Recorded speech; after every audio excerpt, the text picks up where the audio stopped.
So we're looking at a tricky question at the end of a paper as we're getting ready for our exams, and this could be this is for my class that are doing foundation, but this could be a question that comes up on a higher paper as well. And this is the kind of question where it doesn't tell you what kind of maths in the question that you're asked to do. In a way, it does. I suppose it says calculate the area, but there's more going on than just picking the formula and going for it. You probably already know what we're going to have to do to solve this because of the title of the video. But how can we tell that that's what we're going to need to do? Well, hopefully you can see really obviously we've got a triangle here and we've got a semicircle. And the key thing is that triangle is a right angle triangle. If you ever see a right angle triangle, you should be thinking of two things. You should think it's either Pythagoras or trigonometry. And no, it's not trigonometry because no angle is ever mentioned. It's not labeled here, and there's no angle mentioned in all of the writing. Instead, we've got one side, second side, and it's plausible that we'll need to know this side in order to find out the area of the shape. So Pythagoras is what we need to do here. And I'm sure you remember it's a squared plus b squared equaling c squared. But I really don't like the way that we write that out, because I find people get very stuck with which side is A and which side is B and which side is C, and then when they label things like this, A and B and C, people get confused between the A's and the B's. So I prefer to write it out like this: short side 1, squared, remember the squared, plus short side 2 squared equals the long side squared. And you might want to put hypotenuse instead of long side. I really don't mind. The key thing for me is by saying that the short side squared plus the other short side squared equal the long side squared. That's the whole point, that two short things make the long side. And therefore, you cannot work out the short side by adding the longest side and a short side to get one of the short sides. I mean, how would that even work? You can't take something longer and add something onto it and end up with something shorter. You could if there was negative numbers, but the squaring stops you having negative numbers, so it's just not possible. And if you think about it like that, hopefully you'll never make the mistake of mixing up when you add and when you subtract. So obviously with this one, we know the long side. This is the hypotenuse, it's opposite the right angle. That's the long side. So this is one of those moments where you subtract.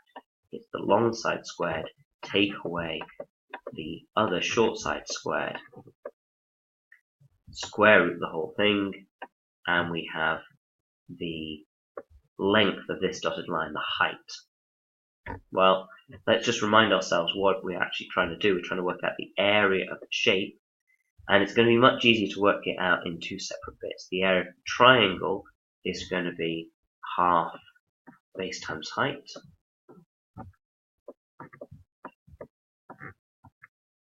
and the area of the circle would be pi r squared if it was a circle, but it's a semicircle, so it's just half that amount. And the area of the whole shape is just found by adding those two together.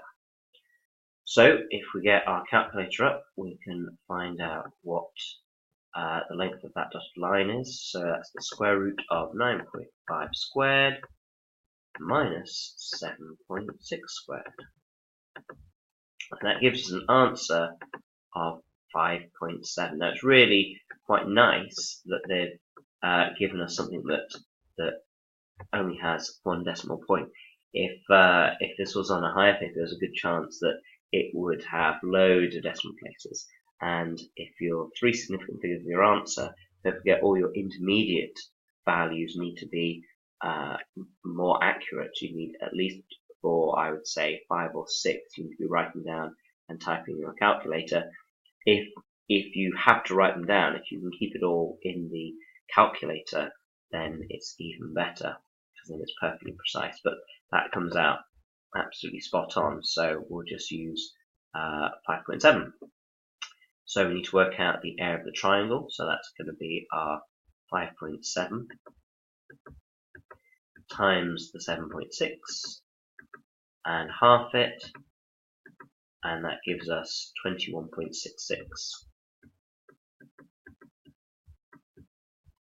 And we add on to that the area of our circle, which is 1/2 times pi, shift, and then times home button has the little yellow pi there, and we times that by the radius squared. Now, of course, 5.7 is the diameter, so do be careful. I can't think 5.7 halved in my head, so I'm just going to put a bracket, say 5.7 divided by 2. There's no point me working it out for no reason, and then put a squared. Obviously, you need that bracket. If I didn't have the bracket, then only the 2 or only the 5.7 would be squared, depending on where you put the squared. It needs to be the radius, so halve it, and then square it. And this gives us, 12.7587, blah, blah, blah. And as I say, if you're writing down intermediate steps, you should use more decimal places than you need. So we wrote down 4 significant figures here. We could go to 5 actually, because it goes on for a long way. So what's that? 12.759 because of the rounding. And then of course we can just add these together.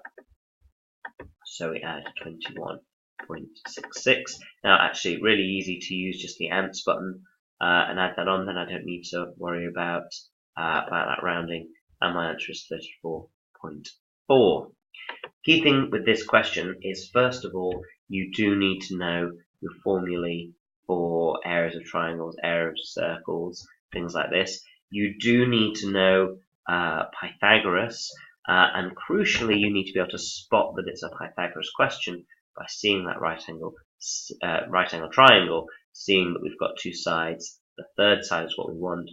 3 sides of a right angle triangle has to be Pythagoras.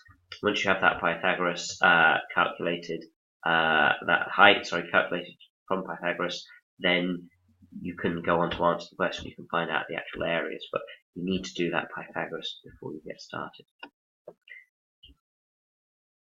If this comes up, then you might not be able to get all the marks. If that's too much, then just try and focus on identifying the Pythagoras, finding that height.